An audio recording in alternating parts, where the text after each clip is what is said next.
Hello everyone, welcome back to my channel Pooja commerce classes. कैसे हैं आप सभी? आई होप आप सभी अच्छे होंगे। आज हम पढ़ने वाले हैं चैप्टर 3 माइक्रो इकोनॉमिक्स का डिमांड। तो बच्चों, वीडियो को स्टार्ट करने से पहले अगर आपने अभी तक चैनल को सब्सक्राइब नहीं किया है तो जाके चैनल को पहले सब्सक्राइब कर देना, बेल आइकन को भी प्रेस कर देना जिससे हर वीडियो का नोटिफिकेशन आपको मिलता रहे, और लाइक भी कर देना वीडियो को। तो स्टार्ट करते हैं अपना आज का वीडियो। तो सबसे पहले जानेंगे कि डिमांड होता क्या है। अब हम पढ़ने जा रहे हैं डिमांड चैप्टर। तो डिमांड का मतलब क्या होता है? तो बच्चों, डिमांड को समझते हैं। डिमांड क्या होता है? तो नॉर्मली किसी भी गुड्स को अगर कुछ भी आपको खरीदना है, सबसे पहले उसको खरीदने के लिए आपकी क्या होनी चाहिए? डिजायर। क्या सिर्फ डिजायरनेस होना ही आपकी डिमांड होती है? नहीं, डिजायर के साथ साथ उसको खरीदने के लिए आपकी परचेजिंग पावर भी होनी चाहिए, तभी वो क्या कहलाएगी? आपकी डिमांड कहलाएगी। अब मैम वो कैसे? हम तो समझे ही नहीं, अभी समझाते हैं। मानिए आप चाहते हैं कि आपको कार परचेज करनी है।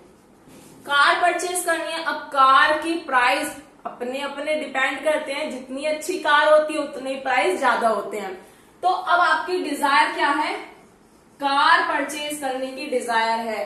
परचेजिंग पावर आपकी कितनी है? मान लीजिए आप सिर्फ 8 लाख तक की कार परचेज कर सकते हैं। कितनी परचेज कर सकते हैं आप? 8 लाख तक की, और आपको कार परचेज करनी है। तो अगर आपके पास 8 लाख रुपीज हैं और आप कार परचेज करना चाहते हैं और आप कर लेते हैं, तो वो क्या हो जाएगी? आपकी डिमांड। और आपकी जो कार परचेज करने की इच्छा है वो 8 लाख तक की होनी चाहिए।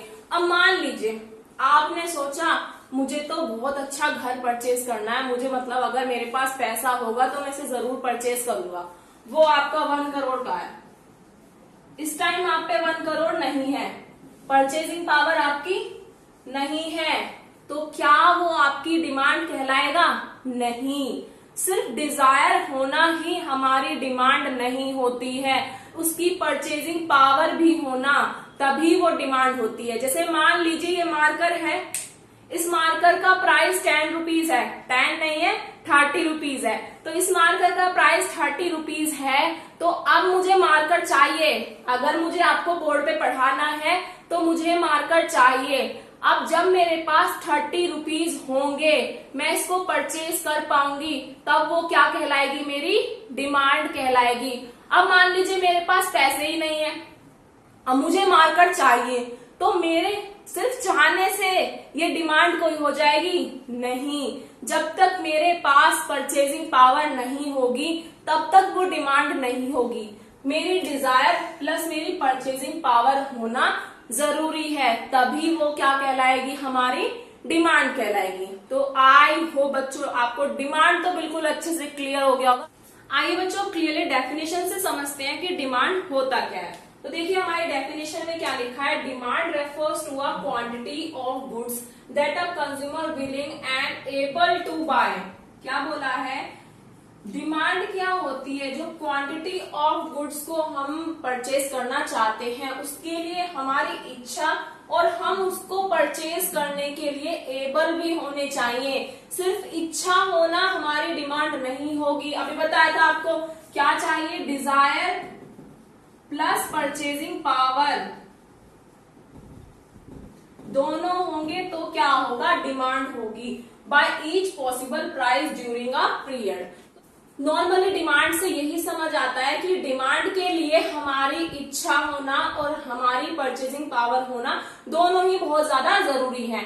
अब मैं इतनी बार रिपीट कर चुकी हूँ ये कि आपके दिमाग में बिल्कुल फिट हो जाएगा कि अगर आपसे कोई पूछता है डिमांड क्या होता है तो आप इजीली बता सकते हैं। तो अब पढ़ते हैं हमारे डिमांड के फंक्शन क्या होते हैं, डिटर्मिनेंट्स क्या होते हैं। सबसे पहला फंक्शन है हमारा प्राइस ऑफ कॉमोडिटी।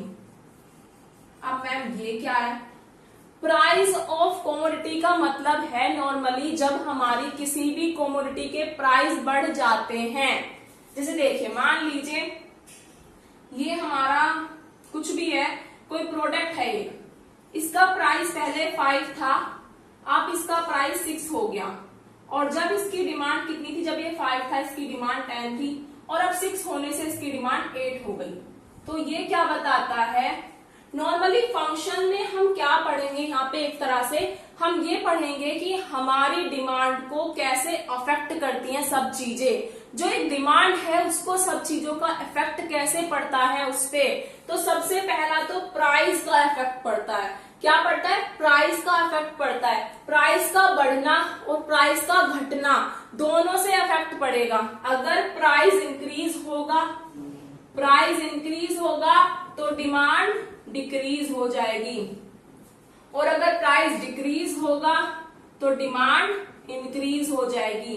तो इसे हम कौन सा रिलेशन बोलते हैं, जब मान लीजिए प्राइस बढ़ा तो डिमांड क्या हो गई, कम हो गई, प्राइस घटा तो डिमांड क्या हो गई, बढ़ गई। तो इस रिलेशन को हम बोलते हैं अपना इनवर्स रिलेशन। क्या बोलते हैं बच्चों, इनवर्स रिलेशन। तो याद रखेंगे आप, नॉर्मली आपका जो प्राइस होता है अगर उसमें चेंज आएगा तो डिमांड में भी चेंज आएगा। अगर प्राइस बढ़ जाएगा तो डिमांड कम हो जाएगी, अगर प्राइस घट जाएगा तो डिमांड बढ़ जाएगी। तो आई होप यहां तक तो आपको क्लियर होगा। तो सबसे पहला हमारा क्या इफेक्ट पड़ा है वो हमने समझ लिया। नेक्स्ट आते हैं बच्चों प्राइस ऑफ रिलेटेड गुड्स। अब प्राइस ऑफ रिलेटेड गुड्स, अब आपके दो तरह के गुड्स होते हैं, एक तो होता है आपका सब्स्टिट्यूट गुड्स और एक होता है आपका कॉम्प्लीमेंट्री गुड्स। अब आप सोचेंगे मैम ये क्या होता है, तो आइए समझाते हैं। तो नॉर्मली बच्चों सब्स्टिट्यूट गुड्स कौन से होते हैं, तो आप देख सकते हैं नॉर्मली सब्स्टिट्यूट गुड्स होता क्या है, सब्स्टिट्यूट गुड्स होता है जब आप एक की जगह पे दूसरे का यूज कर सकते हैं। जैसे आप देख सकते हैं नॉर्मली टी और कॉफी हो जाता है हमारा, तो जैसे टी है और एक तरफ आपके पास कॉफी है। अब मान लो बच्चों दोनों का टेस्ट सेम नहीं होगा, बट हाँ अगर आपको टी चाहिए और आपको टी नहीं मिलती है तो आप कॉफी प्रिफर करते हैं ना। नॉर्मली आपको टी चाहिए बट आपको टी नहीं मिल पा रही है तो आप कॉफी यूज कर लेंगे उसकी जगह। तो वही होता है सब्स्टिट्यूट गुड्स। जैसे आप पेप्सोडेंट का यूज करते हैं, पेप्सोडेंट नहीं मिला तो कोलगेट का यूज कर लिया। तो ये सभी क्या हैं, आपके सब्स्टिट्यूट गुड्स जो आपके एक दूसरे की जगह पर यूज हो जाते हैं। तो बच्चों अब क्या होगा, डिमांड से इसका क्या कनेक्शन है, अब वहां लेके चलते हैं आपको। मान लीजिए बच्चों आपके टी के प्राइस 10 थे, कॉफी के प्राइस भी 10 थे। अब क्या हुआ, टी के प्राइस 12 हो गए हैं और कॉफी के प्राइस 10 ही हैं। तो क्या होगा, अब बच्चों के माइंड में क्वेश्चन आएगा, मैम जो कस्टमर है वो कॉफी की डिमांड ज्यादा करेगा। हाँ जी, जब आपके टी के प्राइस बढ़ जाएंगे तो कस्टमर कॉफी पे आ जाएगा, क्योंकि उसको पता है वो कॉफी से भी काम चला सकता है। अगर मान लो टी के प्राइस कम हो जाते हैं, टी के प्राइस 8 हो जाते हैं, कॉफी के प्राइस वही रहते हैं, तो क्या होगा, कस्टमर टी की डिमांड ज्यादा करेगा। तो सब्स्टिट्यूट गुड्स में क्या होता है, नॉर्मली अगर किसी के प्राइस कम होते हैं तो डिमांड जो है उसकी ज्यादा हो जाती है, अगर किसी गुड्स के प्राइस ज्यादा होते हैं तो दूसरे की डिमांड ज्यादा हो जाती है। तो आई होप आपको ये तो समझ आ गया होगा। नॉर्मली मान लिया हमने टी के प्राइस कम हुए तो टी की डिमांड बढ़ गई, अगर टी के प्राइस बढ़ गए तो कॉफी की डिमांड बढ़ गई। तो अब हमारा एक के प्राइस बढ़ने से दूसरे की डिमांड बढ़ रही है। जैसे कि आपकी टी के प्राइस बढ़े तो आपकी कॉफी की डिमांड बढ़ गई। तो यहाँ पे जो प्राइस का और डिमांड का रिलेशन हुआ, ये क्या हुआ, डायरेक्ट रिलेशन। कंफ्यूज नहीं होना है बच्चों आपको बिल्कुल भी, नॉर्मली माइंड में लगा के सोचो, आपके टी के प्राइस बढ़े तो डिमांड क्या हुई, डिमांड आपकी जो कॉफी है उसकी बढ़ गई। टी के प्राइस बढ़ने से कॉफी की डिमांड बढ़ गई है, तो दोनों के प्राइस और डिमांड में क्या रिलेशन बना, डायरेक्ट रिलेशन बना है। तो यही आपको समझाना था। ये तो आपको पता ही चल गया होगा सब्स्टिट्यूट गुड्स होते कौन से हैं, जिसको आप एक की जगह पे दूसरे को यूज कर सकते हो। नेक्स्ट देखिए कॉम्प्लीमेंट्री गुड्स क्या होते हैं। हाँ जी बच्चों, तो हमारे कॉम्प्लीमेंट्री गुड्स बहुत सारे हैं जो एक दूसरे की डिमांड को कंप्लीट करते हैं। जैसे कि आपका हो गया पेन और इंक हो जाता है, आपका कार और पेट्रोल हो जाता है। तो ये सब क्या है, आपके कॉम्प्लीमेंट्री गुड्स हैं। अब बच्चों मान लो कि अगर कार के प्राइस बढ़ जाएंगे, अगर कार के प्राइस बढ़ जाएंगे तो क्या होगा, जो पेट्रोल है उसकी डिमांड कम हो जाएगी। अब आप सोचेंगे मैम ऐसा क्यों? ऐसा इसलिए है क्योंकि अब लोगों को लग रहा है कि कार के प्राइस बढ़ते जा रहे हैं, हम नहीं परचेज कर सकते इतनी महंगी कार। अब जरूरी नहीं है कि सब परचेज नहीं कर सकते, बट हमें क्या लेके चलना है, नॉर्मल लेके चलना है। अब मान लीजिए कार आ रही है 1 करोड़ की, हम नहीं परचेज कर सकते, भाई नहीं कर सकते बिल्कुल भी। तो नॉर्मल सी बात है, अब कार का प्राइस बढ़ जाएगा तो हम कार तो परचेज करेंगे नहीं, तो हम तो पेट्रोल भी परचेज नहीं करेंगे, हमें जरूरत नहीं है। तो इसलिए पेट्रोल का प्राइस क्या हो जाएगा, कम हो जाएगा। सॉरी, पेट्रोल की डिमांड कम हो जाएगी। नेक्स्ट है, अगर कार के प्राइस कम हो जाते हैं, मान लीजिए पहले जो कार 50 लाख में आ रही थी अब वो 25 लाख में मिल रही है, जो 25 में आ रही थी अब वो 10 लाख में मिल रही है, तो क्या होगा, जो नॉर्मल पर्सन है जो इतने टाइम से शेयरिंग कर रहा है अपनी कार परचेज करने के लिए, तो क्या होगा, उसकी डिमांड बढ़ जाएगी। वो क्या करेगा, कार परचेज करेगा। अब जैसे ही कार की डिमांड बढ़ेगी तो उसी साइड पेट्रोल की भी बढ़ेगी, तो कार के प्राइस कम होने से क्या होगा, पेट्रोल की डिमांड बढ़ जाएगी। तो अब आपने क्या देखा, इनवर्स रिलेशन देखा है कॉम्प्लीमेंट्री गुड्स में। अगर प्राइस कार के बढ़ेंगे तो पेट्रोल की डिमांड कम हो जाएगी, अगर कार के प्राइस कम होंगे तो पेट्रोल की डिमांड बढ़ जाएगी। तो इसको बोल देते हैं हम अपना इनवर्स रिलेशन। तो आई होप बच्चों आपको कॉम्प्लीमेंट्री गुड्स क्या होता है ये भी समझ आया होगा। नेक्स्ट देखते हैं अब अपना इनकम ऑफ कंज्यूमर।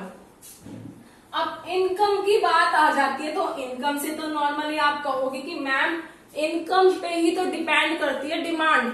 अगर हमारी इनकम इंक्रीज होगी तो हमारी डिमांड भी इंक्रीज होगी। नॉर्मल बात है, आज हम 1000 कमा रहे हैं और कल को हम 10,000 कमाएंगे तो हमारी डिमांड में फर्क आएगा ना? हाँ जी बिल्कुल आएगा। जब आप 1000 कमा रहे हैं तो 1000 के अकॉर्डिंग आपके खर्चे होंगे, और जब आप 10,000 कमाएंगे तो 10,000 के अकॉर्डिंग आपके खर्चे होंगे, तो डिमांड में फर्क आएगा। तो वही चीज है इसमें भी। तो इंक्रीज होगी अगर आपकी इनकम तो आपकी डिमांड भी इंक्रीज होगी, अगर आपकी इनकम डिक्रीज होगी तो आपकी डिमांड भी डिक्रीज होगी। अब इनकम साइड में ही आपके 2 गुड्स होते हैं, एक होता है नॉर्मल गुड्स और एक होता है इंफीरियर गुड्स। अब जो क्या बोल देते हैं कि इंफीरियर गुड्स वो होते हैं जो चीप क्वालिटी के होते हैं। जैसे मान लीजिए व्हीट है, हम लोग गेहूं का आटा यूज करते हैं, व्हीट यूज करते हैं, तो वो क्या हो जाता है, एक हमारा नॉर्मल गुड्स हो जाता है। बट पहले क्या होता था, पहले लोग क्या खाते थे, ज्यादा बाजरा मक्का ये सब खाते थे। बाजरा मान के चलो, पहले क्या था, बाजरा। तो बाजरा इसलिए ज्यादा खाया जाता था क्योंकि पहले लोगों की इनकम बहुत कम होती थी, तो वो व्हीट को परचेज करने के लिए एबल नहीं होते थे, तो वो बाजरा ही प्रिफर करते थे। बट अब क्या है, अब लोगों की इनकम ठीक है, जिसकी इनकम ठीक है, नॉर्मल है, वो क्या प्रिफर करेगा, व्हीट। और जो अच्छे से कमा नहीं पा रहे हैं, उनका नहीं हो पाता गुजारा, तो वो क्या प्रिफर करते हैं, बाजरा। अब वो अपनी चॉइस भी हो जाती है, किसी किसी को पसंद होता है, वो बात अलग है। वैसे मानते हैं कि बाजरा जो है वो एक चीप क्वालिटी गुड्स में आ जाता है और व्हीट जो है वो आपका नॉर्मल गुड्स में आता है। तो नॉर्मल सी बात है। अब आप ये बताइए कि जब आपकी इंक्रीज होगी इनकम तो डिमांड किसकी इंक्रीज हो जाएगी, नॉर्मल गुड्स की डिमांड इंक्रीज हो जाएगी, और डिक्रीज किसकी हो जाएगी डिमांड, बाजरे की। क्योंकि अब आपकी इनकम बढ़ चुकी है तो आप क्या करेंगे, नॉर्मल गुड्स को ज्यादा परचेज करेंगे, अब आप बाजरा को परचेज नहीं करेंगे। तो इससे क्या हुआ, नॉर्मल गुड्स की डिमांड बढ़ेगी अगर आपकी इनकम इंक्रीज होगी, अगर आपकी इनकम डिक्रीज होगी तो नॉर्मल गुड्स की डिमांड कम हो जाएगी और आपकी इंफीरियर गुड्स की डिमांड बढ़ जाएगी। तो आई होप बच्चों आपको यहां तक बिल्कुल क्लियर होगा, बिल्कुल कंफ्यूज नहीं होना है, कोई भी डाउट रहता है आप मुझसे कमेंट बॉक्स में पूछ सकते हैं। तो अब देखते हैं लास्ट इसमें क्या है, टेस्ट एंड प्रेफरेंस। अब बच्चों क्या होता है, हम इतना कुछ पढ़ रहे हैं कि डिमांड पे इफेक्ट पड़ता है, कैसे पड़ता है, सब कुछ पढ़ रहे हैं। अब टेस्ट एंड प्रेफरेंस भी तो मैटर करती है। अब मान लो फैशन में चेंज आता रहता है, लोगों का टेस्ट चेंज होता रहता है। अब गर्ल्स का ही देख लो, नॉर्मली हाँ अब इस तरह का ड्रेसअप होना चाहिए, इस तरह का ड्रेसअप चाहिए, अब ये सब माइंड में आता है तो ये सब हमारा कस्टमर की डिमांड है, तो ऐसा ही सेलर को बनाना पड़ता है। तो ये टेस्ट एंड प्रेफरेंस के चेंज होने से भी क्या होता है, डिमांड इंक्रीज और डिक्रीज होती रहती है। जैसे आप देखते हो सीजनल चेंजेस आते रहते हैं, तो उसमें क्या होता है, कभी कभी तो डिमांड बहुत ज्यादा हो जाती है, कभी कभी डिमांड बिल्कुल कम हो जाती है। तो वो डिपेंड करता है कस्टमर के टेस्ट और प्रेफरेंस पे कि डिमांड कम होगी या डिमांड ज्यादा होगी। तो यहां तक क्लियर होना चाहिए। नेक्स्ट लास्ट है आपका एक्सपेक्टेशन। एक्सपेक्टेशन का मतलब क्या होता है बच्चों, यहाँ पे नॉर्मली क्या होता है, कंज्यूमर जो सोचता है कि फ्यूचर में इस गुड्स की डिमांड या इसके प्राइस बढ़ जाएंगे, तो मैं इस गुड्स को अभी से स्टोर करके रख लूं। तो इसे क्या कह देते हैं नॉर्मली कि आपकी जो प्रेजेंट डिमांड है वो इंक्रीज हो जाती है। जैसे ऐसा कौन सा गुड्स है, जैसे मान लेते हैं हम प्याज को ले लेते हैं कि प्याज के प्राइस बढ़ जाते हैं, तो लोग क्या करते हैं, बहुत सारा प्याज घर में रख लेते हैं, इकट्ठा रख के। तो इससे क्या हुआ, उन्होंने उस टाइम पे अपनी डिमांड को इंक्रीज कर दिया और बाद में डिमांड कम रहेगी उसकी। ऐसे ही क्या होता है नॉर्मली हमारा हो सकता है, जैसे मान लो गोल्ड के प्राइस बढ़ते करते रहते हैं नॉर्मली। जैसे होता है कि हाँ अब गोल्ड 50 हो गया, अब 52 हो गया, 55 हो गया है, तो क्या होता है लोग बाग उसे स्टोर करके रख लेते हैं पहले से, उस टाइम पे उसकी डिमांड कर देते हैं। मान लो 50 चल रहा था, अब उन्हें लग रहा है कि आने वाले टाइम में 60 के रेट पहुंच जाएगा, तो वो क्या करेंगे, उसे 50 के रेट पे परचेज कर लेंगे। अब ऐसा भी हो सकता है कि वो बाद में 40 हो जाए, फिर वो रोने लग जाएंगे कि हमने इतना महंगा परचेज कर लिया। तो उन्होंने अपनी करंट डिमांड को बढ़ा दिया, एक्सपेक्टेशन के अकॉर्डिंग उन्होंने अपनी जो करंट डिमांड है उसे बढ़ा दिया, तो वही हो जाएगा हमारा एक्सपेक्टेशन। तो बच्चों आई होप आपको डिटर्मिनेंट्स तो पूरा क्लियर होना चाहिए, बिल्कुल डीपली करके पढ़ाया है। नोट्स आपको मिल ही जाएंगे। अगर जिस बच्चे ने हमारा टेलीग्राम ग्रुप ज्वाइन नहीं किया वो टेलीग्राम ग्रुप ज्वाइन कर लो, नेम वही है पूजा कॉमर्स क्लासेस के नेम से।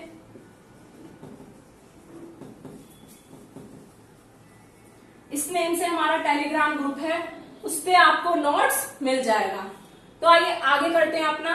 तो आपने अभी पढ़ लिया पूरा अच्छे से, डिटर्मिनेंट्स क्या होता है, क्या फैक्टर अफेक्ट करते हैं हमारी डिमांड को, उसी को ही हम फंक्शन बोल देते हैं। तो आपसे क्वेश्चन में पूछेगा फंक्शन ऑफ डिमांड क्या होता है, तो फंक्शन में वही चीज है जो आपको अभी पढ़ाई है, बस आपको उसे इस तरह से शो करके फिर पूरा एक्सप्लेन करना होगा।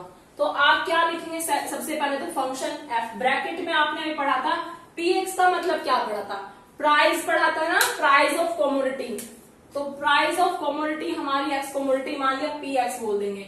नेक्स्ट बोलेंगे पी आर, पी आर से पढ़ा था प्राइस रिलेटेड गुड्स, जिसमें हमने पढ़ा था कॉम्प्लीमेंट्री गुड्स क्या होता है और हमारा सब्स्टिट्यूट गुड्स क्या होता है, तो वो तो आपको क्लियर है। वाई आपको कितनी बार बताया हुआ है कि वाई का मतलब होता है हमारी इनकम, क्या होता है, तो इनकम। तो इनकम में भी आपको बताया था कि अभी नॉर्मल गुड्स हमारा होता है, इंफीरियर गुड्स होता है। अगर इनकम इंक्रीज होती है तो किसकी डिमांड बढ़ती है, नॉर्मल गुड्स की डिमांड बढ़ती है।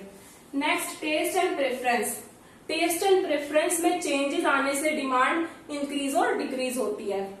नेक्स्ट है एक्सपेक्टेशन, एक्सपेक्टेशन के अकॉर्डिंग क्या होता है, हमारी करंट की डिमांड इंक्रीज हो जाती है और डिक्रीज भी हो जाती है। तो ये सब चीजें हमने पढ़ी, तो यही क्या होते हैं, हमारे डिमांड के फंक्शन होते हैं।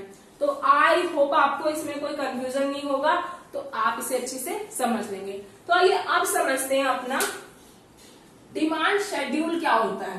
डिमांड शेड्यूल का मतलब होता है जब हम किसी भी डाटा को, जैसे हमारा प्राइस और क्वांटिटी होता है, इन सबको एक टेबल के फॉर्म में शो कर देते हैं, तो इसको हम बोल देते हैं डिमांड शेड्यूल।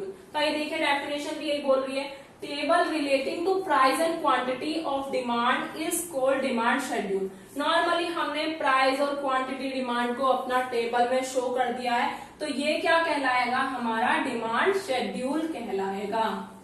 तो आइए, तो अब हमने डिमांड शेड्यूल पढ़ लिया, तो इसी से ही हम डिमांड कर्व भी बना सकते हैं। नॉर्मली कर्व बनाने के लिए हमें क्या करना होता है?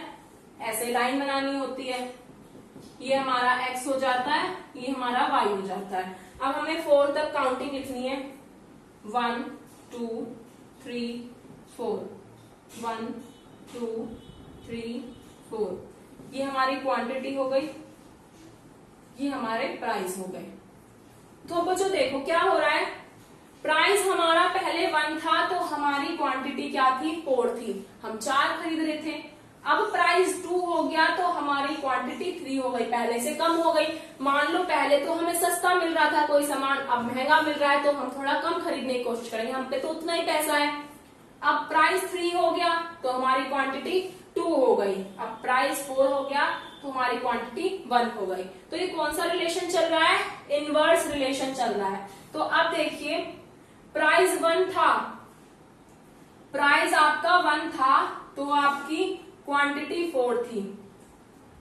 प्राइस आपका 2 था, तो आपकी क्वांटिटी 3 थी। प्राइस आपका 3 था, तो आपकी क्वांटिटी 2 थी। अब प्राइस आपका 4 था, तो आपकी क्वांटिटी 1 थी। तो ये चारों पॉइंट हमने यहाँ पे मिला दी। तो ये क्या कहलाया? हमारा डिमांड। तो इसे हम क्या बोलेंगे? अपना डिमांड शो करेंगे। इसको ही हम क्या बोल देते हैं? अपना डिमांड कर्व बोल देते हैं। क्या बोलते हैं बच्चों? डिमांड कर्व बोलते हैं। इसमें क्या होता है? हमारा इनवर्स रिलेशन होता है प्राइस और क्वांटिटी के बीच में। तो आई होप आपको यहाँ तक क्लियर हुआ होगा। आगे चलते हैं बच्चों, तो समझते हैं लॉ ऑफ डिमांड क्या होता है। लॉ ऑफ डिमांड का मतलब होता है कि इसका रिलेशन जो होता है वो इनवर्स होता है। प्राइस का और डिमांड का जो रिलेशन होता है वो इनवर्स रिलेशनशिप होती है। तो वो आपको बताया हुआ है। इनवर्स रिलेशन का मतलब क्या होता है? अगर डिमांड बढ़ेगी तो प्राइस कम होंगे, अगर प्राइस कम होंगे तो डिमांड बढ़ेगी। नॉर्मल ये चीज हो गई कि प्राइस कम होने से डिमांड बढ़ती है, प्राइस ज्यादा होने से डिमांड कम हो जाती है। तो इसी रिलेशन को हम क्या बोलते हैं? इनवर्स रिलेशन बोलते हैं। तो इसमें हम सिर्फ प्राइस पर फोकस करते हैं और ये देख लेते हैं कि इसे हम बोलते हैं अपनी लॉ ऑफ डिमांड। तो नॉर्मली देखिए, नॉर्मली हमारा लॉ ऑफ डिमांड में क्या होगा? जैसे जैसे हमारे प्राइस इंक्रीज होंगे उसी तरह हमारी डिमांड कम हो जाएगी। तो इसको ही हम बोल देते हैं अपना इनवर्स रिलेशन। यही सेम डायग्राम अभी आपको बना के दिखाया था। नॉर्मली हम डिमांड और प्राइस को अपना ग्राफ पे शो कर देते हैं, तो हमारा डिमांड कर्व बन जाता है। तो इसको हम लॉ ऑफ डिमांड भी बोलते हैं, क्योंकि इनवर्स रिलेशन होता है प्राइस और हमारे डिमांड में। अजम्पशंस क्या होती हैं इसमें? इसमें हमने समझ लिया कि प्राइस के बढ़ने या घटने से डिमांड बढ़ती या घटती है। तो प्राइस के अलावा जो भी चीजें हमने अपने फंक्शन में पढ़ी थी उनमें कोई चेंज नहीं आता है, वो अनचेंज रहते हैं। ये अजम्पशन होती है। जैसे आपने पढ़ा था taste and preference, taste and preference पढ़ा था ना, तो ये अनचेंज, ये कांस्टेंट रहते हैं। टेस्ट एंड प्रेफरेंस हो गया आपका, इनकम हो गया यहाँ पे, आपका एक्सपेक्टेशन हो गया यहाँ पे, और भी जो आपके इसमें डिटर्मिनेंट्स थे प्राइस को छोड़ के, तो वो सभी आपके यहाँ पे कांस्टेंट रहते हैं और प्राइस हमारे घटते बढ़ते रहते हैं। तो ये इसकी क्या होती है? आपकी अजम्पशन होती है। हाँ जी बच्चों, अब समझते हैं हमारा क्वांटिटी डिमांड में चेंज आता है। एक चेंज होता है एक्सपेंशन ऑफ डिमांड और एक होता है कॉन्ट्रैक्शन ऑफ डिमांड। अब ये होता क्या है इसको समझेंगे। नॉर्मली हमारा एक्सपेंशन ऑफ डिमांड का मतलब क्या होता है? जब हमारे प्राइस कम हो जाते हैं और हमारी क्वांटिटी बढ़ जाती है। जैसे आपके प्राइस पहले 5 थे और पहले आपकी क्वांटिटी 3 थी, अब आपके प्राइस 3 हो गए, मतलब प्राइस कम हो गए, तो अब आपकी क्वांटिटी बढ़ गई। अब क्वांटिटी बढ़ी है तो ये क्या कहलाया है? आपका एक्सपेंशन ऑफ डिमांड। जैसे यहाँ पे देखिए, पहले नॉर्मली जब आपके प्राइस 5 थे तो आप सिर्फ यहाँ पे परचेज कर रहे थे, क्यों आपका यहाँ पे 3 था। अब आपके प्राइस कम हुए तो आपकी क्वांटिटी बढ़ गई, तो ये आपका क्या हुआ, यहाँ पे डिमांड आपकी एक्सपेंड हुई है, बढ़ी है यहाँ पे, तो ये आपका एक्सपेंशन ऑफ डिमांड कहलाएगा। अब ऐसा ही सेम हो जाता है कॉन्ट्रैक्शन ऑफ डिमांड में। इसमें क्या होता है, नॉर्मली आपके प्राइस बढ़ जाते हैं तो आपकी क्वांटिटी जो होती है वो कम हो जाती है, तो वो डिक्लाइन हो जाएगी एक तरह से। अब मान लीजिए प्राइस तो बढ़ गया, अब आप क्या करेंगे, आप कम परचेज करेंगे, तो इससे क्या हुआ, जैसे प्राइस आपके 3 से 5 हुए तो आपकी क्वांटिटी कम हो गई, तो अब आपकी क्वांटिटी कम हुई है, तो ये क्या हो गया आपका कॉन्ट्रैक्शन ऑफ डिमांड। तो प्राइस का बढ़ना क्या कहलाता है, सॉरी प्राइस का बढ़ना नहीं, क्वांटिटी का बढ़ना। प्राइस मतलब आपके प्राइस कम हुए हैं और क्वांटिटी आप ज्यादा परचेज कर पा रहे हैं, तो वो क्या है आपका एक्सपेंशन ऑफ डिमांड। और आपकी क्वांटिटी आप कम परचेज कर पा रहे हैं, तो वो क्या हो जाएगा आपका कॉन्ट्रैक्शन ऑफ डिमांड। तो आई होप बच्चों इसमें ऐसा कुछ ज्यादा समझाने का नहीं है, नॉर्मली जी बच्चों। तो ये हमारा लास्ट टॉपिक है और इससे हमारा चैप्टर बिल्कुल हो जाएगा आज कंप्लीट। थोड़ा बड़ा क्लास हो गया है पर कोई बात नहीं, कंसेप्ट बिल्कुल क्लियर हो जाएगा आपको। तो आइए समझते हैं नॉर्मल क्या है, शिफ्ट इन डिमांड कर्व।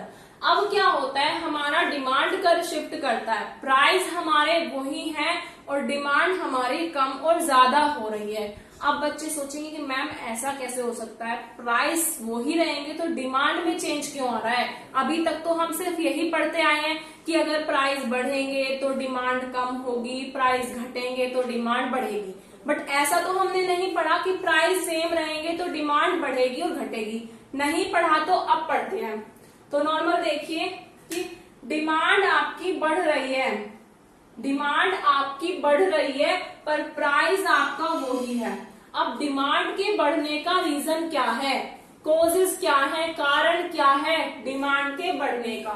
तो बच्चों डिमांड के बढ़ने का सबसे पहला रीजन तो यही हो सकता है कि आपकी इनकम बढ़ गई है।